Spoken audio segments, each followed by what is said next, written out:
Hello बच्चों, आज हम बात करेंगे फोल्डिंग ऑफ एम्ब्रियो की। देखिए, फोल्डिंग ऑफ एम्ब्रियो पे आपके पास दो तरह से शॉर्ट नोट आता है।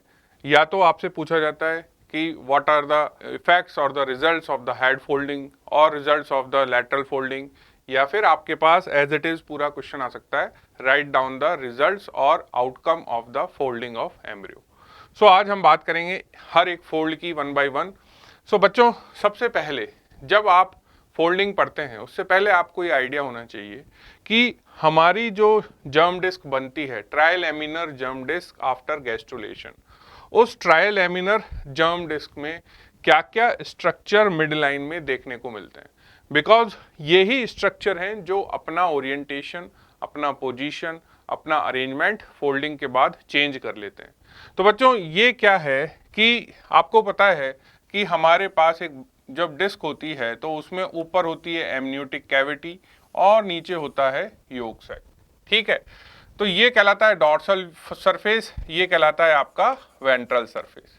ठीक है, अब हम करेंगे क्या कि इस डिस्क को देखने के लिए हम इस एमनियोटिक कैविटी को हटा देते हैं। एमनियोटिक कैविटी को हटाने के बाद जब आप इस डॉर्सल सरफेस को देखेंगे तो बच्चों, इस डॉर्सल सरफेस पे मैंने आपको लास्ट क्लास में पढ़ाया कि सोमाइट्स अपीयर होने लग जाते हैं 20वें दिन के बाद। तो बच्चों, जब हम फोल्डिंग की बात कर रहे हैं तो बट ऑब्वियसली हम बात कर रहे हैं थर्ड वीक की। थर्ड वीक का मतलब हुआ कि आपने बात की around 20 days, clear, after 20 days. तो 20 डेज के बाद जब हम बात कर रहे हैं, इसका मतलब सोमाइट्स भी उसकी सरफेस पे अपीयर हो चुके हैं। तो जब आपने इसको हटा दिया और यहाँ पे डॉर्सल सरफेस को देखा तो बच्चों, ये जो डॉर्सल सरफेस अब दिख रही है, इसमें ये कट मार्जिन है किसका, आपकी एमनियोन लेयर का। तो हमने ऊपर से जो एमनियोटिक कैविटी हटा दी और उसको जब आपने देखा तो ये इस तरीके की नजर आती है। ये आपका मिडलाइन एक्सिस है, उसके साथ आप ये देखो आपको डेवलपिंग सोमाइट्स नजर आने लगे हैं, क्लियर। साथ में ये जो न्यूरल ट्यूब वाला हिस्सा है ये डायलेट हो चुका है, जो कि आपका ब्रेन वसाइकल बनाने वाला है। यहाँ पे एंटीरियर न्यूरोपोर नजर आ रहा है। यहाँ पे ये coelomic cavity, intra embryonic coelom generate हो जाती है, जो मैंने आपको पढ़ाया था कि how the lateral plate mesoderm divided into 2 parts. तो बच्चों, सबसे पहले जब भी हम एम्ब्रियोलॉजी में कोई भी स्ट्रक्चर पढ़ते हैं उसका ओरिएंटेशन होना जरूरी है। तो आप ये क्या देख रहे हैं बच्चों, this is a dorsal view of your embryonic disc. अब इस एम्ब्रियोनिक डिस्क में आगे से लेके पीछे तक मिड लाइन में क्या क्या स्ट्रक्चर होते हैं उसको ये डायग्राम शो कर रहा है बच्चों। तो यहाँ पे क्या क्या स्ट्रक्चर हैं जो मैंने बनाए हैं, ये आप भी एग्जाम में जरूर बनाएं। तो बच्चों, एक नंबर पे क्या है बच्चों, ये है आपका सेप्टम ट्रांसवर्सम। एक नंबर क्या है बच्चों, सेप्टम ट्रांसवर्सम। नाउ व्हाट इज 2, ये जो 2 नंबर है ये इस इंट्रा एम्ब्रियोनिक सीलोम का वो हिस्सा है जो हमें मिडलाइन में नजर आया। बच्चों, ये जो एरिया है इस एरिया को बोला गया पेरिकार्डियल रीजन, और ये है coelom of the developing heart. ठीक है, सो ये है पेरिकार्डियल सीलोम। उसके बाद ये जो 3 नंबर है, this is your prechordal plate और प्रो कॉर्डल प्लेट, जो कि फ्यूचर बक्कोफेरेंजियल मेम्ब्रेन बनाएगी। उसके बाद बच्चों, ये जो 4 नंबर मिडलाइन स्ट्रक्चर है, इसमें ये एंटीरियर डायलेटेड एंड है और ये पीछे ट्यूबुलर स्ट्रक्चर है। तो बच्चों, ये क्या है, न्यूरल ट्यूब। और न्यूरल ट्यूब के नीचे कौन सा स्ट्रक्चर बनता है, नोटोकॉर्ड। तो मिड लाइन में आपको 2 स्ट्रक्चर मिलते हैं, नीचे वाली ट्यूब होती है नोटोकॉर्ड और ऊपर वाली होती है न्यूरल ट्यूब। उसके बाद पोस्टीरियर एंड ऑफ ट्यूब पे आपको क्या मिलता है बच्चों, प्रिमिटिव नोड। प्रिमिटिव नोड के पीछे क्या मिलता है, प्रिमिटिव स्ट्रीक। प्रिमिटिव स्ट्रीक के पीछे क्या मिलता है, क्लोइकल मेम्ब्रेन। और इस डिस्क के पोस्टीरियर एंड पे क्या मिलता है बच्चों, आपको मिलती है कनेक्टिंग स्टॉक। तो ये जो मिडलाइन स्ट्रक्चर्स हैं इनका रीअरेंजमेंट हम अभी फोल्डिंग में पढ़ेंगे। तो what are the midline structures of your embryonic disc, starting from septum transversum, then pericardial coelom, then you will have the buccopharyngeal membrane area, that is precaudal plate, then you will have neural tube and notochord, then you will have primitive node, primitive streak, then cloacal membrane, and then you will have connecting stalk. Clear? अब बच्चों, हम बात करते हैं folding की कि जो हमारी फ्लैट डिस्क है, ये जो फ्लैट डिस्क है, ये फ्लैट डिस्क फोल्ड क्यों होगी और फोल्डिंग से होगा क्या? तो बच्चों फोल्डिंग इसलिए होती है क्योंकि जो आपका डिस्क का सेंटर पोर्शन है, देखो सेंटर पोर्शन में यहाँ पे एक सबसे इंपॉर्टेंट ट्यूब है जिस ट्यूब का नाम है न्यूरल ट्यूब, और यहाँ पे है पैराएक्सियल मेसोडर्म जिसमें क्या बच्चों बन चुके हैं सोमाइट्स। तो ये जो दो स्ट्रक्चर हैं, न्यूरल ट्यूब वाला एरिया और सोमाइट वाला एरिया, जो सेंटर पोर्शन को ऑक्यूपाई किए हुए है, ये बहुत रैपिडली ग्रो करते हैं। इनकी जो सेल्स हैं वो बहुत तेजी से बढ़ने लगती हैं as compare to the peripheral part. तो ये जो दो चीजें हैं, इन दोनों चीजों की ग्रोथ की वजह से प्लेट साइड में भी जाती है और प्लेट लंबाई में भी बढ़ जाती है, ठीक है। और ये जो चार डायरेक्शन में ग्रोथ हुई उसकी वजह से एक एंटीरियर फोल्ड बनता है, एक पोस्टीरियर फोल्ड बनता है और दो right and left lateral fold बन जाते हैं। तो growth into the central portion of the plate is at very high pace as compare to the margin. तो सेंटर में जो ग्रोथ हो रही है उसकी स्पीड बहुत तेज है as compare to the margin, और उसके दो रीजन मैंने बताए, एक कि न्यूरल ट्यूब में बहुत तेजी से ग्रोथ हो रही है और दूसरा सोमाइट्स में बहुत तेजी से ग्रोथ हो रही है। तो न्यूरल ट्यूब जो है इसकी वजह से बेसिकली आपके आगे और पीछे वाले फोल्ड हैं ये जनरेट होंगे, और सोमाइट्स जो है ना बच्चों वो विड्थ में बढ़ने लगते हैं, तो उसकी वजह से साइड बाय साइड के जो फोल्ड्स हैं वो जनरेट हो जाते हैं, ठीक है। तो सबसे पहला रीजन आपसे पूछा जाता है कि फोल्ड्स बनते क्यों हैं, व्हाट इज द रीजन। तो फोल्ड बनने का रीजन क्या है, that center portion of the disc is showing very high speed of growth, और जो मार्जिन है उनकी स्पीड इतनी तेज नहीं होती है, इस वजह से फोल्डिंग स्टार्ट हो जाती है, ठीक है।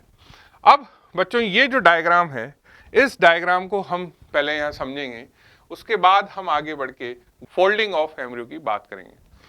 तो बच्चों ये डायग्राम कैसे है, देखो अब हमने क्या किया है, जो हमारी डिस्क है ना उसको आप ऊपर से देख रहे थे, तो ये आप ऊपर से डिस्क को देख रहे हैं।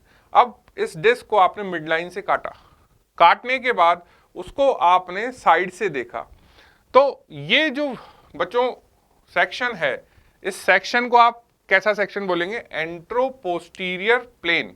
ये सेक्शन कैसे है, एंट्रोपोस्टीरियर प्लेन में आपने इसको लॉन्गिट्यूडनली काटा है। ट्रांसवर्सली काटते तो हम ऐसे काटते, जब आपने इसको लॉन्गिट्यूडनली काट दिया तो सबसे आगे यहां पे कौन सा स्ट्रक्चर है, सबसे आगे है सेप्टम ट्रांसवर्सम, और सबसे पीछे यहां क्या है, कनेक्टिंग स्टॉक, क्लियर। तो जब आपने इसको ऐसे काटा और काटने के बाद इसको साइड से देखा, तो बच्चों ये सबसे आगे स्ट्रक्चर क्या है, सेप्टम ट्रांसवर्सम। सेप्टम ट्रांसवर्सम के पीछे ये क्या है, आपका पेरिकार्डियल रीजन। उसके बाद ये जो डिप्रेशन है ये क्या है बच्चों, जो ऊपर से हमें नजर आ रहा है, that is your prechordal plate. उसके बाद ये है आपकी न्यूरल ट्यूब, और न्यूरल ट्यूब के नीचे ये क्या है बच्चों, नोटोकॉर्ड। नोटोकॉर्ड के पीछे बच्चों ये क्या है, this is your primitive streak, और ये डिप्रेशन क्या है, क्लोएकल मेम्ब्रेन, और बच्चों ये क्या है, this is your connecting stock. तो आपको ये डायग्राम आगे से पीछे के जो स्ट्रक्चर्स नजर आ रहे हैं ये कब नजर आते हैं, जब हम इस प्लेट को एंट्रोपोस्टीरियरली लॉन्गिट्यूडनल कट कर दें। अगर ऐसे कट किया, ऐसे कट किया, तो क्या आपको सेप्टम ट्रांसवर्सम नजर आएगा, नहीं आएगा। क्या आपको कनेक्टिंग स्टॉक नजर आएगा, नहीं आएगा। तो ये चीज समझना जरूरी है सबसे पहले कि हमने सेक्शन बनाया कैसे। तो बच्चों ये सेक्शन कैसा है, it is from in anteroposterior direction longitudinally हमने इसको कट किया है। अब यहाँ पे हमने पर्टिकुलरली बात की है फोल्डिंग ऑफ एंटीरियर रीजन की, तो वो हम पहले डिटेल में पढ़ें कि हेड फोल्ड बनता कैसे है। तो बच्चों हेड फोल्ड बनने के लिए यानी एंटीरियर फोल्ड बनने के लिए सबसे पहले क्या हुआ, there is a growth. Growth किस में हुई, क्रेनियल एंड में। किसके क्रेनियल एंड में, न्यूरल ट्यूब। सो सबसे पहले क्या हुआ, there is a initiation of the growth into the anterior end of the neural tube, and neural tube enlarges. Enlarge होएगी तो बच्चों किधर प्रोजेक्ट होती है, वो ऊपर की तरफ। ऊपर मतलब डॉर्सल सरफेस पे, और डॉर्सली अभी मैंने बताया कौन सी कैविटी होती है, एमनियोटिक कैविटी। तो जब ये एनलार्ज हो गई तो एक डॉर्सली किस में प्रोजेक्ट करेगी बच्चों, एमनियोटिक कैविटी में। तो यहाँ आप ये देखो कि ये एंटीरियर एंड है, पोस्टीरियर मैंने बनाया नहीं है, समझने के लिए हमने सिर्फ एंटीरियर पार्ट को यहाँ देख रहे हैं। तो बच्चों आगे से पीछे आ रहे हैं तो ये एरिया क्या है, दिस इज योर सेप्टम ट्रांसवर्सम। उसके पीछे ये डेवलपिंग हार्ट का एरिया है, उसके पीछे बच्चों ये प्रीकॉर्डल प्लेट है, फिर यहाँ पे ये न्यूरल ट्यूब है और ये जो रेड कलर एरिया है दिस इज योर नोटोकॉर्ड। तो सबसे पहले ये जो न्यूरल ट्यूब है बच्चों ये बल्ज हो गई, बल्ज हो गई मतलब इसका इंटीरियर एंड एनलार्ज हो गया और ये प्रोजेक्ट कर रही है। किसमें प्रोजेक्ट कर रही है बच्चों, ये प्रोजेक्ट कर रही है ऊपर की कैविटी में, और यहाँ पे ये जो कैविटी है ये कौन सी कैविटी है, एमनियोटिक कैविटी में। तो पहला स्टेप क्या है, enlargement of the anterior end of neural tube and it is now projecting into the dorsally placed amniotic cavity। उसके बाद क्या हुआ बच्चों, हमने अभी देखा कि न्यूरल ट्यूब के बिल्कुल आगे कौन सा रीजन होता है, बक्कोफेरिंजियल और ओरोफेरिंजियल मेम्ब्रेन, और इस ओरोफेरिंजियल मेम्ब्रेन का की जगह पहले क्या है, प्रीकॉर्डल प्लेट। तो ये जो ओरोफेरिंजियल मेम्ब्रेन बन रही है ये इसको ओवरशूट कर जाएगा, यानी ये ऐसे आगे की तरफ बढ़ता जाएगा। ठीक है, कौन, developing anterior part of neural tube. तो ये जो न्यूरल ट्यूब है ये इस एरिया को ओवरशूट कर जाएगी। क्लियर, क्या कर जाएगी, ओवरशूट। तो ये इससे ढक जाएगा। तो हुआ क्या कि developing brain overshoot the area of prechordal plate और oropharyngeal membrane. Now it overhangs the dorsal surface of developing pericardial region। अब ओरोफेरिंग्स के आगे कौन सा रीजन है, डेवलपिंग एरिया ऑफ हार्ट। तो ये धीरे धीरे धीरे धीरे इसको भी ओवरहैंग कर लेगा। ठीक है, कौन, anterior part of the neural tube. तो बच्चों हुआ क्या, सबसे पहले न्यूरल ट्यूब का एंटीरियर पार्ट एनलार्ज हुआ, एनलार्ज होने के बाद उसने पहले प्रीकॉर्डल रीजन यानी ओरोफेरिंजियल मेम्ब्रेन को ओवरशूट किया, फिर उसने डेवलपिंग हार्ट के एरिया को ओवरशूट किया। अब जैसे जैसे ये ओवरशूट करता जा रहा है बच्चों ये इस पार्ट को नीचे की तरफ धक्का देगा। क्लियर, तो जैसे जैसे ये आगे बढ़ेगा ये इसको नीचे की तरफ पुश करेगा, और ये देखो ये आपका ब्रेन का वाला जो पार्ट है वो बैंड हो गया।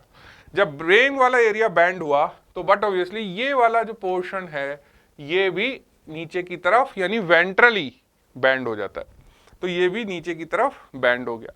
क्लियर, तो बैंडिंग के लिए रीजन क्या हुआ, developing anterior end of neural tube.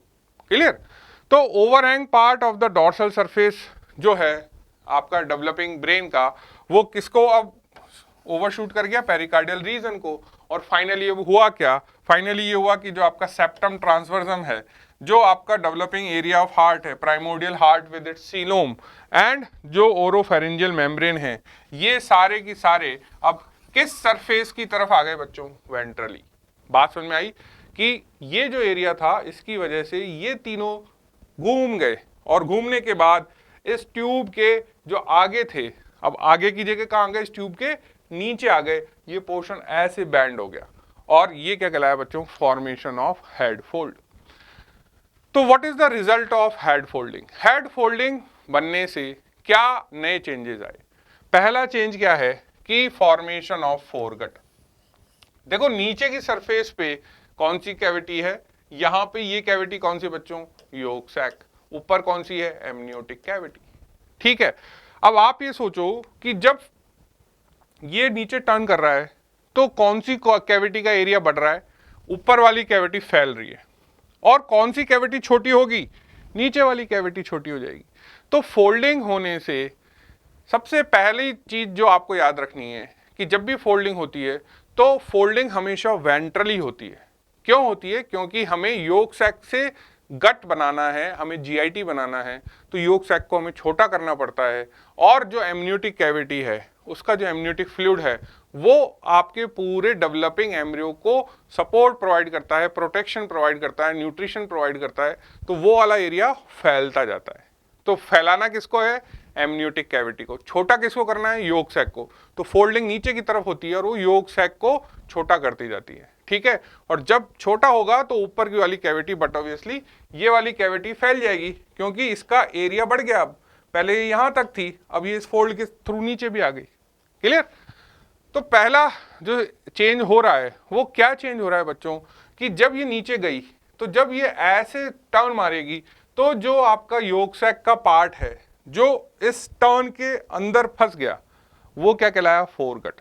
तो फोरगट जो है वो क्या चीज है कि ये जो ओरोफेरिंजियल मेम्ब्रेन, पेरिकार्डियल रीजन और सेप्टम ट्रांसवर्सम के पोजीशन चेंज करने से योक सैक का जो पार्ट न्यूरल ट्यूब और इन तीन स्ट्रक्चर के बीच में फंस जाता है, इस एरिया को बोला गया बच्चों foregut. So what is the first change by the formation of head fold? That is the appearance of foregut. और फोरगट किस किस के बीच आ गई? Foregut lies between the developing brain dorsally and your developing heart oropharyngeal membrane ventrally. Clear?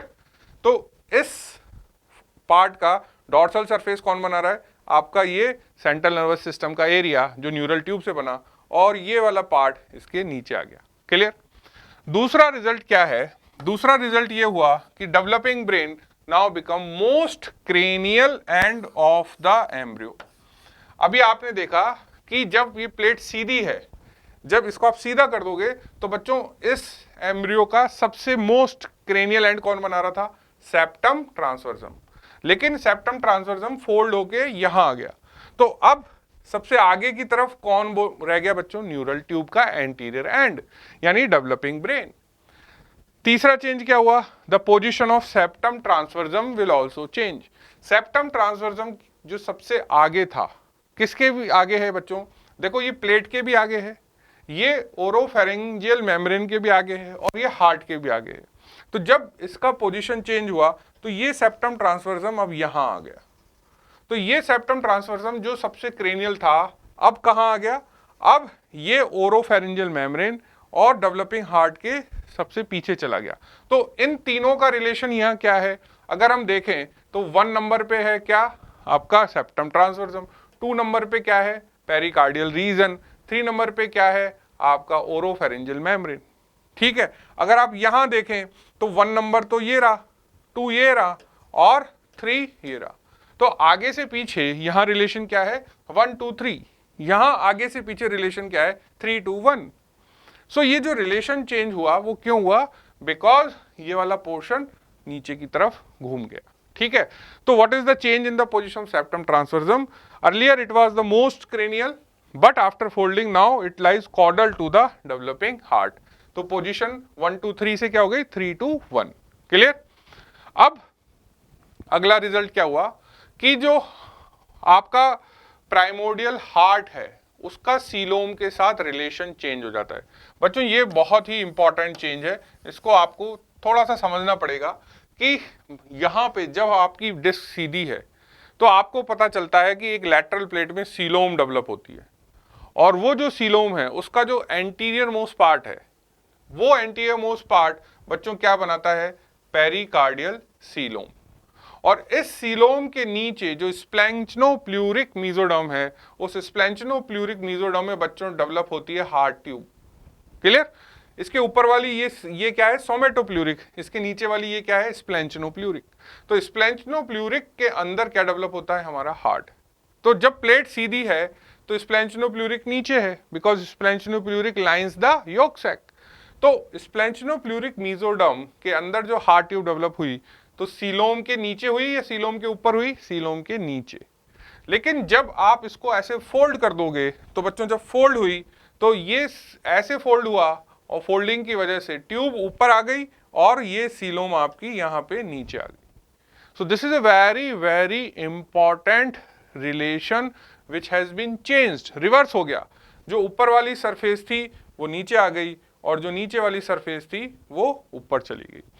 तो earlier the coelom was dorsally placed, but after the folding it lies ventral to the developing heart. Now this is the important thing which is very very important, जो हम development of heart tube पढ़ेंगे तो ये line हमें बहुत जरूरी है समझनी कि जो हार्ट ट्यूब है वो सीलोम के ऊपर होती है या नीचे होती है। तो यहाँ ये याद रखना है आपको कि जब हम डेफिनेटिव हार्ट बनाएंगे तो हार्ट ट्यूब ऊपर होती है, सीलोम उसकी नीचे की तरफ होती है। ठीक है, उसके बाद अगला चेंज क्या है बच्चों? Change in the position of buccopharyngeal और ओरोफेरिंजियल मेम्ब्रेन। नाउ ये जो ओरोफेरिंजियल मेम्ब्रेन है इसकी पोजीशन कैसे चेंज हुई कि ये जो ओरोफेरिंजियल मेम्ब्रेन है ये पहले आपका जो एंटीरियर एंड ऑफ ब्रेन है उसके आगे है, और डेवलपिंग हार्ट के पीछे है। लेकिन अब यहाँ पे पोजीशन क्या है, ये डेवलपिंग हार्ट के आगे आ गई। तो बच्चों देखो, आप इस बात को समझो कि ये जो हमारा सेप्टम ट्रांसवर्सम है, ये सेप्टम ट्रांसवर्सम सबसे आगे होता है। ये बनाता क्या है, अगर हम इसको एडल्ट बॉडी में देखें तो बच्चों ये बनाता है डायफ्राम।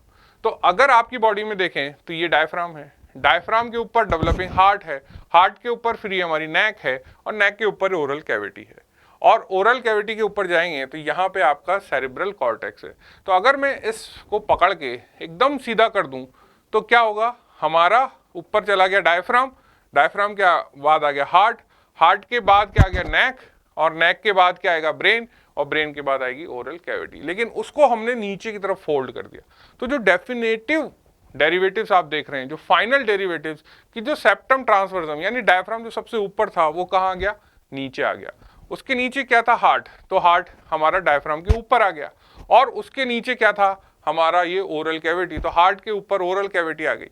यानी ओरल कैविटी और हार्ट के बीच में नेक बाद में डेवलप होती है, इनिशियली नहीं है। आप देखिए ये आपकी जो बक्कोफेरेंजियल या ओरोफेरेंजियल मेम्ब्रेन या प्रीकॉर्डल प्लेट वाला रीजन है, ये बनाएगा माउथ, और ये हो गया हार्ट।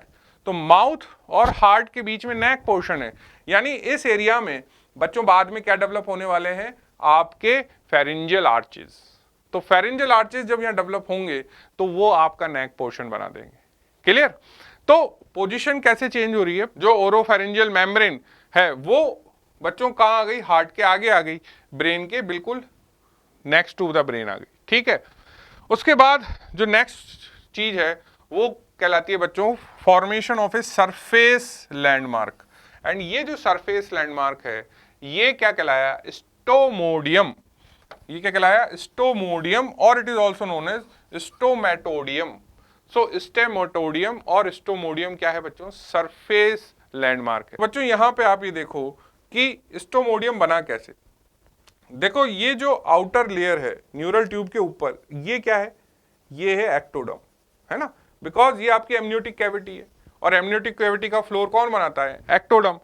ये एक्टोडर्म अगर आप इस ट्यूब के साथ ट्रेस करोगे तो ये भी फोल्ड हो गई, और ये फोल्ड होने के बाद इस ओरोफेरेंजियल मेम्ब्रेन पे ऐसे कवर करके और आपके इस पेरिकार्डियल रीजन को कवर करके यहां आ गई।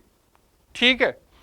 तो ये दो बल्जिंग हो गई। एक बल्जिंग क्या कहलाई, न्यूरल ट्यूब की bulging, developing part of brain.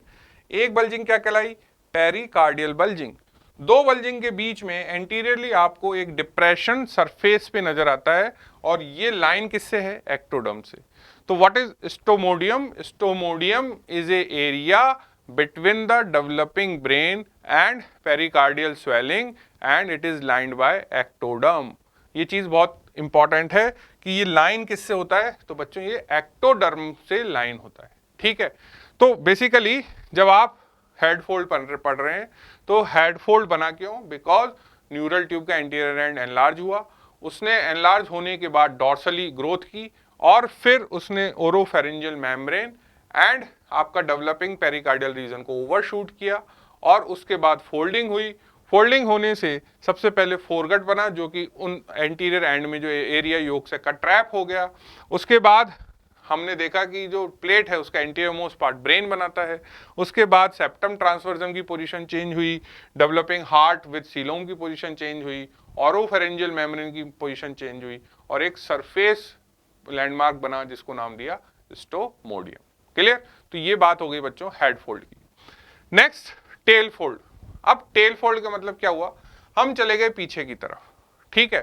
तो बच्चों देखो पीछे की तरफ, अभी जब आपने देखा स्टार्टिंग में मैंने आपको बताया कि डिस्क के अंदर आगे से पीछे जाते हैं तो सबसे पीछे क्या है, कनेक्टिंग स्टॉक। तो ये तो आपका कनेक्टिंग स्टॉक है। कनेक्टिंग स्टॉक के आगे यहां पे ये जो डिप्रेशन है ये क्या कहलाया, क्लोएकल मेम्ब्रेन। और क्लोएकल मेम्ब्रेन के आगे क्या होता है बच्चों, प्रिमिटिव स्ट्रीक, ये प्रिमिटिव नोड, ये हो गई आपकी क्या, नोटोकॉर्ड। और नोटोकॉर्ड के ऊपर बच्चों ये ट्यूब, ये है क्या, डेवलपिंग न्यूरल ट्यूब। तो अब पीछे की तरफ क्या होगा कि वापस से न्यूरल ट्यूब पोस्टीरियरली ग्रोथ करेगी। ठीक है, बिकॉज ट्यूब आगे और पीछे दोनों साइड से ग्रोथ कर रही है। आगे वाला पार्ट ब्रेन बना रहा है, पीछे वाला स्पाइनल कॉर्ड बनाएगा। तो ट्यूब जब एनलार्ज हो रही है एंट्रोपोस्टीरियर डायरेक्शन में, तो बच्चों वापस से क्या होगा कि ये इस पीछे के पोर्शन को अगेन वेंट्रली पुश करेगी, ठीक है। और जो वेंट्रली पुश करेगी तो ये जो स्ट्रक्चर्स हैं ये भी अपनी पोजीशन चेंज कर लेंगे, ठीक है। साथ में देखो यहां पे आप एक चीज नोट कर पा रहे हैं बच्चों कि ये जो योक सैक है, इस योक सैक का एक छोटा सा प्रोजेक्शन आपके कनेक्टिंग स्टॉक में चला जाता है। ये छोटा पोर्शन बच्चों क्या कहलाता है? एलेंटॉइस। क्या कहलाता है? एलेंटॉइस। तो ये जो एलेंटॉइस है ये ह्यूमंस के अंदर बाद में जाके डिसअपियर हो जाता है और इसका रेमिनेंट यूरेकस बनाता है। जब पोर्शन घूमेगा तो बच्चों ये सारी चीजें ऐसे आगे की तरफ आ जाएंगी, ठीक है। तो सबसे पहली चीज कि caudal end of tube enlarge हुआ, एनलार्ज होने के बाद it pushes the cloaca membrane ventrally, तो ये जो क्लोएकल मेम्ब्रेन है इसको ये नीचे की तरफ पुश कर देगा और finally the cloacal membrane, primitive streak, connecting stock, इनका वेंट्रली डिस्प्लेसमेंट हो जाएगा, ठीक है। तो यहां पे किस किस का डिस्प्लेसमेंट लिखना है आपको, किस किस का रीअरेंजमेंट लिखना है? Primitive streak, cloacal membrane and connecting stock. आगे की तरफ हमने किसका लिखा था? आगे की तरफ हमने लिखा था septum transversum, oropharyngeal membrane and developing heart का। क्लियर? तो यहां पे भी तीन चीजें हैं, वहां पे भी तीन चीजें हैं। तो सबसे पहला फॉर्मेशन ऑफ हाइंड गट। अब देखो आगे की तरफ योग सैक का जो पोर्शन आपके हेड फोल्ड और डेवलपिंग ब्रेन के बीच में फंसा उसको नाम दिया फोरगट। अब यहाँ पे जो डेवलपिंग न्यूरल ट्यूब और जो टेल फोल्ड है उसके बीच में जो पोर्शन ट्रैप हो जाएगा बच्चों, ये पोर्शन क्या कहलाएगा? Hindgut. तो ये योग सैक का पोर्शन किसके अंदर आ गया? टेल फोल्ड के अंदर आ गया, ठीक है। दूसरी चीज यहाँ पे क्या होती है बच्चों कि ये जो हाइंड गट है, इस हाइंड गट का सबसे पीछे वाला पोर्शन, हाइंड गट का सबसे पीछे वाला पोर्शन यानी ये वाला जो रीजन है, ये रीजन डायलेट हो जाता है और ये डायलेटेड रीजन क्या कहलाता है? क्लोएका। क्लियर? तो क्लोएका स्टार्टिंग में हाइंड गट के कंटिन्यूएशन में ही होता है। क्लियर? बाद में इसमें डिवीजन होंगे, वो हम डेवलपमेंट ऑफ यूरिनरी सिस्टम में पढ़ेंगे। तो सबसे बेसिक चीज क्या है कि पहले टेल फोल्ड बना, टेल फोल्ड में तीन चीजें हैं जिनकी पोजीशन चेंज करनी है। वो क्या क्या है? वो है primitive streak, cloacal membrane and connecting stock. उसके बाद जब फोल्डिंग हुई तो योग सैक का जो पोर्शन पीछे वाले इस फोल्ड में फंस गया उसको क्या नाम दिया? Hindgut. और हाइंड गट का जो पोर्शन है जो एनलार्ज हुआ उसको क्या नाम दिया? क्लोएका। तो प्रिमिटिव स्ट्रीक जो है उसकी पोजीशन में क्या चेंज हुआ बच्चों? Primitive streak now most caudal position of the embryo. Now देखो जब हमारी एम्ब्रियोनिक डिस्क सीधी थी तो सबसे कॉर्डल, सबसे पीछे क्या था? Connecting stalk. अब सबसे पीछे क्या आ गया? Primitive streak. कहां आ गया? अगर आप इस डायग्राम में देखें तो बच्चों प्रिमिटिव स्ट्रीक ये रहा, this is the primitive streak. तो इस हाइंड गट का सबसे पीछे का पोर्शन कौन बना रहा है? Primitive streak. ये हाइंड गट के सबसे पीछे आपको यहां प्रिमिटिव स्ट्रीक नजर आती, ठीक है। तो पहला हाइंड गट बना, दूसरा प्रिमिटिव स्ट्रीक का पोजीशन चेंज हो गया और वो अब टेल एंड पे चला गया, किसके? इस डेवलपिंग एम्ब्रियो के।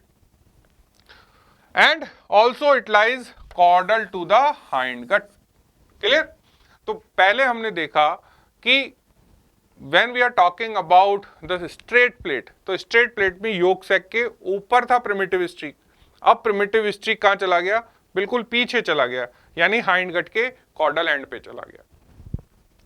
Before folding primitive streak lies cranial to the cloacal membrane, but after folding it lies behind और कॉर्डल टू द मेम्ब्रेन, ठीक है। तो ये बात हमें यह नजर आती है कि जब प्रिमिटिव स्ट्रीक और एम्ब्रियोनिक डिस्क सीधे थे तो आगे प्रिमिटिव स्ट्रीक होती है, पीछे क्लोएकल मेम्ब्रेन होती है। जब ये फोल्ड हो जाएंगी तो वापस रिलेशन चेंज हो जाएगा। कैसे? यहां रिलेशन क्या है? Primitive streak 1, cloacal membrane 2 and connecting stock 3। जब फोल्डिंग हुई तो बच्चों कनेक्टिंग स्टॉक आ गया यहां 3, फिर cloacal membrane, this is 2 and this is primitive streak 1। सो यहाँ पे एंट्रो पोस्टीरियर रिलेशन क्या है 1 2 3, यहाँ एंट्रो पोस्टीरियर रिलेशन क्या है 3 2 1। क्लियर? सो अगेन आगे भी हमने देखा 1 2 3 से 3 2 1 हुआ, यहाँ पे भी 1 2 3 primitive streak, cloacal membrane, connecting stalk, और जब ये घूमा तो क्या हो गया 1 2 3 की जगह 3 2 1, सबसे आगे आ गया हमारा कनेक्टिंग स्टॉक, उसके पीछे क्लोएकल मेम्ब्रेन, और सबसे पीछे कॉर्डल एंड पे आ गई primitive streak. So there is a change in the position of connecting stalk. अब कनेक्टिंग स्टॉक कौन सी सरफेस पे नजर आ रही है बच्चों? Ventral part of the embryo. सबसे पहले कहां थी वो? कॉर्डल एंड पे। अब कहां नजर आ रही है? Ventral portion. यानी कनेक्टिंग स्टॉक के साथ साथ ये जो प्रोजेक्शन है एलेंटॉइस, इसकी भी पोजीशन चेंज हो गई, और ये अब कहां आ गया बच्चों? Ventrally inside the developing connecting stalk. Then the allantois also shift ventrally. So बच्चों ये जो डायग्राम है, इस डायग्राम में आप ओवरऑल अगर एंटीरियर एंड पोस्टीरियर एंड को एक साथ देखें तो सबसे पहले आपको ये स्ट्रेट प्लेट नजर आ रही है जिसमें septum transversum, developing heart, oropharyngeal membrane, then ऊपर की तरफ ये है डेवलपिंग ब्रेन, उसके नीचे है आपका नोटोकॉर्ड, पीछे आगे क्लोएकल मेम्ब्रेन, मेम्ब्रेन के आगे प्रिमिटिव स्ट्रिक और पीछे कनेक्टिंग स्टॉक। जब फोल्डिंग होगी तो बच्चों ये तीनों एरिया अपनी पोजीशन चेंज करेंगे और यहाँ पे ये तीनों एरिया अपनी पोजीशन चेंज करेंगे। तो आप जब नीचे जाएंगे तो ये वाली कैविटी छोटी हो जाएगी और ये वाली कैविटी ऐसे एनलार्ज हो जाएगी। ठीक है, तो जब आप नीचे की तरफ गए, वेंट्रली गए, तो क्या देखा आपने कि ये कैविटी एनलार्ज हो गई और ये वाली कैविटी नैरो हो गई। तो जब ये नैरो हुई तो एंटीरियर फोल्ड में जो पोर्शन फंसा वो क्या कहलाया बच्चों? फोरगट। पोस्टीरियर एंड में जो पोर्शन फंसा वो क्या कहलाया बच्चों? हाइंडगट। और यहाँ पे वेंट्रल रिलेशन क्या हो गया? सबसे यहाँ पे वेंट्रली सबसे आगे क्या आ गई बच्चों? Oropharyngeal membrane, then it is followed by the developing area of heart, and then you will have the septum transversal. पीछे की तरफ सबसे कॉर्डली क्या चला गया? Primitive streak. प्रिमिटिव स्ट्रिक के बाद आ गई आपकी ये क्लोएकल मेम्ब्रेन, और उसके आगे बच्चों ये पोर्शन किसका है? कनेक्टिंग स्टॉक, जिसमें ये आपका दिख रहा है allantois. So now at the end of this session of the folding of embryo part 1, I explained basically about how the anterior fold and posterior fold forms. और बच्चों एंटीरियर फोल्ड यानी head fold and posterior fold यानी tell fold जब बनते हैं तो उनकी वजह से बेसिकली आगे के 3 स्ट्रक्चर और पीछे के 3 स्ट्रक्चर्स का रिलेशन सबसे इंपॉर्टेंट है जो आपको याद रखना है। दूसरा, जब आगे की तीनों स्ट्रक्चर नीचे गए और पीछे के तीनों नीचे गए तो जो योक सैक है वो छोटा होता गया और योक सैक का जो पोर्शन यहाँ पे ट्रैप हो गया दोनों साइड, वो फोरगट और हाइंडगट बनाने वाला है।